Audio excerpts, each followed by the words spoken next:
YouTube के सभी दर्शकों को मेरा नमस्कार। आप सभी को राधे राधे, जय श्री कृष्ण। प्यारे बच्चों, कैसे हो आप सभी लोग? आपकी पढ़ाई कैसी चल रही है? उम्मीद करता हूँ अच्छी चल रही होगी। बेटा, आज के इस वीडियो में हम लेसन 5 इसकी एक्सरसाइज को सॉल्व करेंगे। इससे संबंधित कौन कौन से प्रश्न आपकी 8th ग्रेड अभ्यास पुस्तिका में पूछे गए हैं, उससे पहले हम थोड़ा सा इस चैप्टर के बारे में पढ़ेंगे। इस चैप्टर में क्या है, क्योंकि जब भी प्रश्न पूछेगा तो आपको पता होना चाहिए उसका आंसर क्या है। तो कुछ कलर मैंने देखो यहाँ पर डार्क कर दी हैं। जैसे एक प्रश्न यहाँ से पूछा गया है, एक प्रश्न यहाँ से भी पूछा गया है। जो जो मैंने रेड कर दिया है वहाँ से प्रश्न पूछे गए हैं। तो बेटा, ये चैप्टर है ट्रेन के बारे में है। द क्राउडेड ट्रेन मतलब भीड़ भाड़ वाली ट्रेन। तो इसमें एक व्यक्ति है अपना, जिसका नाम है क्या है, विनोद। ठीक है, मान लो ये विनोद है, ठीक है। और एक और व्यक्ति इसमें चढ़ता है जिसके कपड़े देखकर लगता है कि वो बहुत ही गरीब होगा। क्या होगा? वो बहुत ही गरीब होगा। ट्रेन में बहुत भीड़ थी, तो ये जो विनोद है इसके पास 2nd क्लास का टिकट था। कौन सी क्लास का? 2nd क्लास का, जिसको जनरल भी कहते हैं। लेकिन भीड़ की वजह से ये एसी कोच में बैठ जाता है। कौन से कोच में? एसी कोच में। याद रहेगा आपको, एसी कोच में बैठ जाता है। उसी एसी कोच में ये गरीब व्यक्ति भी, जो दिखने में गरीब लग रहा था, वो भी बैठ जाता है। यहाँ पर कुछ अमीर लोग बैठे हुए हैं जो अखबार पढ़ रहे हैं। तो इस गरीब को देख के लगता है कि इसके पास टिकट नहीं होगा और ये इस क्लास में कैसे बैठ सकता है। ठीक है। और विनोद ने सोचा, देखो मेरे पास जाना तो है ही मुझे वापस, क्योंकि ये भोपाल आया था। कहाँ आया था? भोपाल। और भोपाल से वापस इसको कहाँ जाना था? इंदौर जाना था। ट्रेन में बहुत भीड़ हो गई 2nd क्लास में, तो ये एसी कोच में ये विनोद भी बैठ गया। इसने सोचा भाई टिकट का जो अंतर है, एसी कोच का जो टिकट है मैं उसको टीटी को दे दूंगा। ये टीटीई है, टिकट चेक करने वाला। ठीक है, तो ये सब कहानी है। थोड़ा सा और देखते हैं। Vinod finished his work at his office. उसने अपना ऑफिस का काम ख़त्म कर लिया। He had come to an official visit to Bhopal. कहाँ आया था? भोपाल। इन द मॉर्निंग, सुबह में वो भोपाल आया था। ट्रेन कैसी थी बेटा? ट्रेन ओवर क्राउडेड थी। It would be impossible for him to travel by 2nd class. इसके लिए बिल्कुल असंभव था कि वो 2nd क्लास में ट्रेवल कर सके, यात्रा कर सके। ही नोटिस्ड दैट, उसने नोटिस किया कि there were some vacant seat in AC coaches. AC coach जिसमें एसी लगा होता है उसमें कुछ वैकेंट मतलब खाली सीटें हैं। उसे क्या देखा? एसी कोच में कुछ खाली सीटें हैं। अब उसी ट्रेन में एक व्यक्ति चढ़ता है। The young man's coat was tight and short at the back. जो यंग मैन चढ़ता है उसका कोट कैसा था? टाइट था, बिल्कुल कसा हुआ और छोटा भी था। एसी कोच का मतलब होता है बेटा एयर कंडीशन्ड कोचेज, और टीटीई का मतलब होता है ट्रेवल टिकट एग्जामिनर। मतलब यात्रा के दौरान जो टिकट चेक करता है, टिकट चेक करने वाले को बोलते हैं टीटीई। इसके बाद जब उस व्यक्ति को उस डब्बे में लोगों ने देखा, some of them started whispering. Whispering मतलब कान में हल्के से कुछ कुछ कह रहे थे। फुसफुसाना, जोर से हम नहीं बोलते और हल्के हल्के से होठों की सहायता से बोलते हैं, उसको बोलते हैं फुसफुसाना। उस आदमी को देख करके Vinod was surprised to see such a man in AC coach. इस प्रकार के आदमी को देख करके विनोद भी आश्चर्यचकित हो गया। एसी कोच में इस प्रकार का आदमी, बाकी सब वहाँ पर बिजनेसमैन थे, बड़े बड़े अमीर लोग थे, रिच लोग थे डब्बे में। इस प्रकार के आदमी को देखकर विनोद को भी आश्चर्य हुआ। जब टीटीई आया टिकट चेक करने, the young man was sat still, वहाँ पर बैठा हुआ था। He had no ticket at all. Vinod को लगा इसके पास टिकट नहीं होगा। Vinod wondered why he was so calm. Vinod को आश्चर्य हुआ ये इतना शांत क्यों है। Is he not afraid of the law, क्या वह कानून से नहीं डरता। विल ही पे the penalty for travelling without a ticket, क्या वह बिना टिकट के यात्रा कर रहा है, इसकी पेनल्टी, पेनल्टी मतलब जुर्माना दे पाएगा। भाई टिकट नहीं है तो जुर्माना तो देना पड़ेगा। ये सब विनोद सोच रहा है। The TTE moved towards him, उस यंग मैन की तरफ टीटी गया। ही सोड द टिकट वेरी कामली, उस यंग मैन ने उस टीटी को टिकट दिखा दिया। He had a valid ticket, valid मतलब वैध, जो मान्य है, एसी कोच का ही टिकट था उसके पास, वैध ticket for the travelling in AC coaches. तो उस यंग मैन के पास भी, दिखने में भले ही वो गरीब लग रहा था, उसका कुर्ता टाइट था, पीछे से छोटा भी था, लेकिन टिकट उसके पास एसी का था। तो किसी को बेटा कपड़ों से देख करके हम ये नहीं कह सकते ये व्यक्ति किस प्रकार का हो सकता है। ये वही चित्र है बेटा। अब आते हैं पहले प्रश्न की तरफ। Some vacant seats were available in, कुछ खाली सीटें कहाँ पर थीं? तो इसका सही जवाब बेटा एसी कोचेज में। तो ए नंबर एसी कोचेज बिल्कुल सही है। स्लीपर कोचेज नहीं, सिटिंग चेयर कोचेज इसमें भी नहीं, जनरल कोचेज इसमें भी नहीं। तो ये सारे प्रकार के कोचेज बेटा ट्रेन में होते हैं। तो खाली सीटें कहाँ थी बेटा? एसी कोचेज में थी। प्रश्न क्रमांक 2, the young man's coat watch, जो यंग मैन चढ़ा था बाद में, उसका कोट कैसा था? टॉर्न एंड डर्टी, फटा हुआ और गंदा, नहीं। लॉन्ग एंड न्यू, लंबा और नया, ये भी नहीं। Neat and clean, neat and clean मतलब साफ सुथरा, तो वो साफ सुथरा भी नहीं था। ठीक।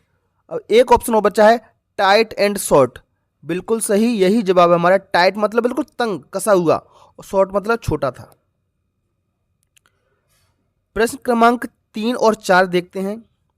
द प्लेस मतलब वो जगह है, वेयर जहां, passengers wait for a train, passengers का मतलब होता है यात्री, यात्री को हम ट्रेवलर भी कहते हैं और पैसेंजर्स भी कहते हैं।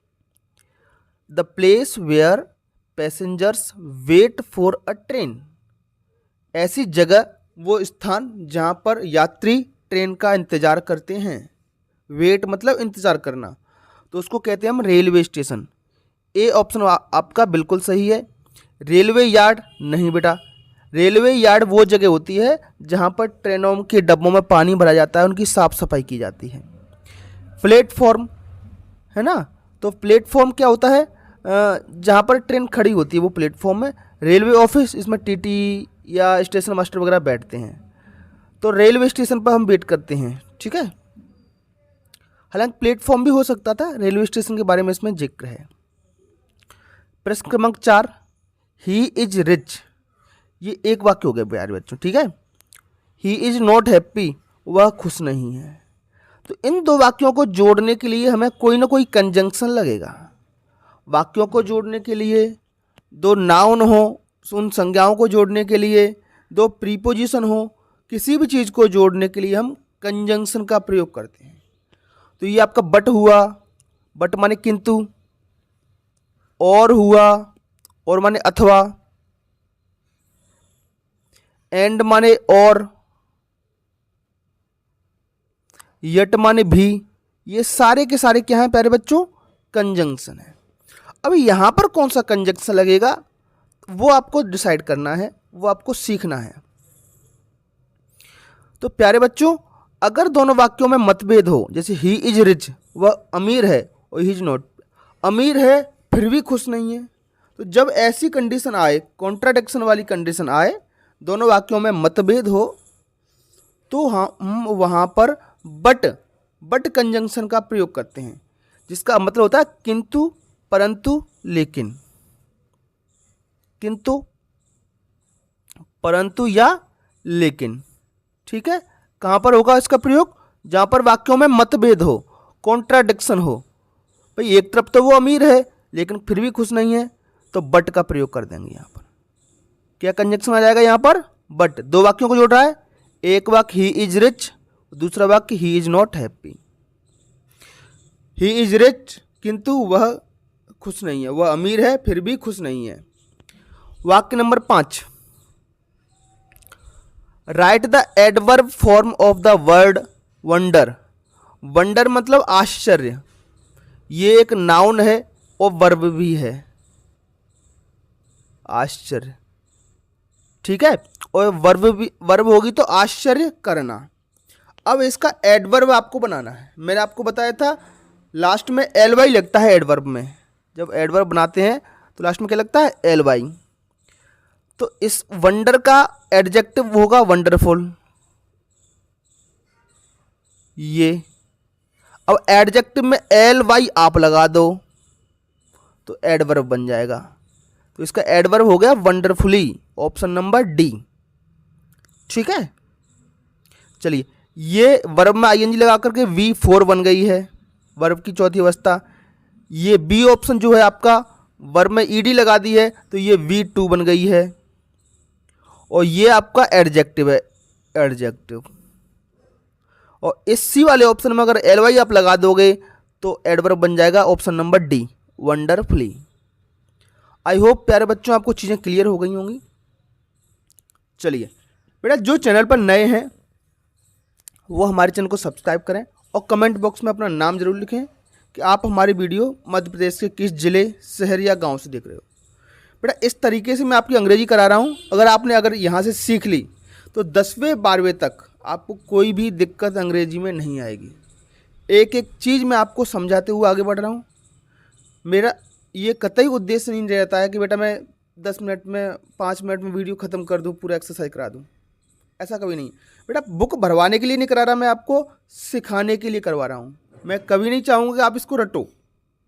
ठीक है, बुक भरवानी होती तो बेटा PDF में आपको भेज देता। 5 मिनट में ऐसे भी वीडियो आपको देखने को मिलेंगे जो 5 मिनट आपका पूरा का पूरा टॉपिक सॉल्व करा देंगे। लेकिन फिर भी मैं इसको 2 पार्ट में हल कराता हूँ। क्यों? क्योंकि आपको ज़्यादा से ज़्यादा समझाते हुए मैं इंग्लिश की वर्कबुक को भरवाऊँ। तो प्रश्न क्रमांक 6 आपका क्या कहता है? आपको फिल इन द ब्लैंक है, खाली स्थान भरना है। The train was much, much मतलब बहुत, क्राउडेड, मच क्राउडेड मतलब बहुत भीड़ वाली थी। तो क्राउडेड तो है एडजेक्टिव आपका, और एडजेक्टिव को जो क्वालिफाई करता है वो होता है एडवर्ब। मच क्या है? एडवर्ब है, याद रखना इसको। मच क्या है? आपका एडवर्ब है। ठीक, प्रश्न क्रमांक 7 देखते हैं। Vinod took the ticket,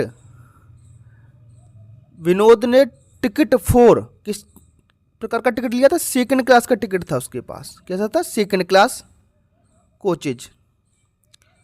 question number 8, to speak in a very low tone, बहुत ही लो टोन में बात करना क्या कहलाता है? विस्परिंग। चैप्टर में मैंने आपको रेड भी कराया था। विस्परिंग मतलब फुसफुसाना होता है, धीरे धीरे कान में बात करना, बिल्कुल स्लो स्लो बात करना, फुसफुसाना विस्परिंग कहते हैं, ताकि और कोई ना सुन ले, बस जिसके पास बोला जा रहा है वही सुन पाए। Question number 9, he will reach at, बेटा समय के साथ में एट 10 AM 10 PM, सो समय के साथ में हम एट का प्रयोग करते हैं। और संडे मंडे के साथ ऑन का प्रयोग करते हैं, ऑन संडे, ऑन मंडे, या किसी तारीख के साथ ऑन का प्रयोग करेंगे। तो ये प्रीपोजिशन का क्वेश्चन है, एट 10 हो जाएगा। प्रश्न क्रमांक 10, had she been looking for half an hour, बेटा had she been, looking for, look के साथ फॉर का प्रयोग होता है, लुकिंग फॉर, है ना। क्या वह आधा घंटे से, लुकिंग फॉर मतलब देख रही है। प्रश्न क्रमांक 11 पर चलते हैं। इस प्रकार के प्रश्नों का जवाब आपको एक शब्द में या एक वाक्य के रूप में आप दे सकते हो। मैं आपको दोनों सिखा दूंगा। प्रश्न क्रमांक 11, where did Vinod decided to travel, ठीक है, तो कहाँ ट्रेवल करने का उसने निश्चय लिया, डिसाइड किया। तो AC कोच में इसका जवाब आप इतना भी लिख सकते हो, AC कोच, और आपका सही हो जाएगा। लेकिन अगर इसका कंप्लीट फॉर्म में लिखें हम, तो देखो प्रश्न में डिड आ रही है, तो हमें इसकी जो वर्ब है, मेन वर्ब है, उसकी सेकंड फॉर्म का प्रयोग करना होगा जवाब लिखते वक्त। सबसे पहले लिखा आपने सब्जेक्ट। देखो ये पूरा का पूरा प्रश्नवाचक वाक्य है, इंटरोगेटिव वाक्य है। सबसे पहले वेयर लिखी है, फिर उसके बाद हेल्पिंग वर्ब आई है। जब हम इसको अफर्मेटिव लिखेंगे, इसका जवाब देंगे, तो पहले सब्जेक्ट लिखेंगे विनोद, ये विनोद लिख दिया। फिर उसके बाद हेल्पिंग वर्ब, तो हेल्पिंग वर्ब आएगी हमारी V2, डिसाइडेड, क्योंकि प्रश्न में डिड है। Decided to travel, in AC coach, decided to travel in AC coach. ठीक है, एसी कोच भी लिख दोगे, सही जवाब हो जाएगा। प्रश्न क्रमांक 12, when did Vinod come to Bhopal. फिर से देखो डेट आई है, तो जवाब में इसकी हम सेकंड फॉर्म लिखेंगे। कम की सेकंड फॉर्म होती है केम, ये V2। तो Vinod came to Bhopal in the morning. In the morning भी लिख दोगे तो सही माना जाएगा, और पूरा बना के लिखोगे तो इस तरीके से आप बना के लिख सकते हो। बेटा आराम से तसल्ली से समझते हुए क्वेश्चन के आंसर लिखें और स्क्रीनशॉट ले लें, बैठ के बाद में लिख लेना, समझना बहुत जरूरी है। प्रश्न क्रमांक 13, आई हैव बीन रीडिंग, मैं पढ़ रहा था। रीडिंग मॉर्निंग, बेटा हैज बीन, ये बेटा प्रेजेंट परफेक्ट कॉन्टिन्यूस टेंस है। कौन सा टेंस है? Present perfect continuous. इसमें हम सिंस या फॉर का प्रयोग करते हैं, या तो सिंस का प्रयोग कीजिए या फॉर का। अब यहाँ पर आपको ये डिसाइड करना है या हमें सिंस का प्रयोग करें या फॉर का।